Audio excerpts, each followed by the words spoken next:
Hi friends, ఈరోజు గాయత్రి మాత అవతారం కదండి. ఇదిగోండి కొబ్బరి రైస్ చేసాను.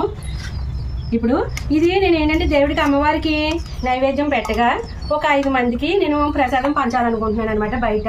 అందుకని కొంచెం ఎక్కువగా చేశాను. వాళ్ళకి ఉత్తిది రైస్ పెడితేనే బాగోదు కదా అని నేను కొంచెం పచ్చడి చేశాను అనమాట, టమాటా పచ్చడి. ఇదిగోండి అంటే దాని మీద కొంచెం పచ్చడి వేస్తే తింటారు కదా కలుపుకొని అనేసి. సరేనా ఫ్రెండ్స్, ఇప్పుడైతే ఇగో అమ్మవారికి నైవేద్యం తీసుకుని ఇప్పుడు గుడికి బయలుదేరుతాను. ఎలా వస్తానమ్మా?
పూజ అది చాలా బాగా జరిగిందండి. ఇంకా మా అబ్బాయి వచ్చాడు. ఇంకా 5 బాక్సులు తీసుకురమ్మన్నాను కదా కొబ్బరి రైస్, 5 పంచుదామని.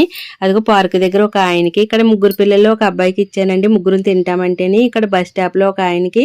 ఇంకా లాస్ట్ ని ఒక మాటలు రావంట వాళ్ళ అమ్మ చెప్తుంది అన్నమాట, ఇస్తున్నప్పుడు మాటలు రావని.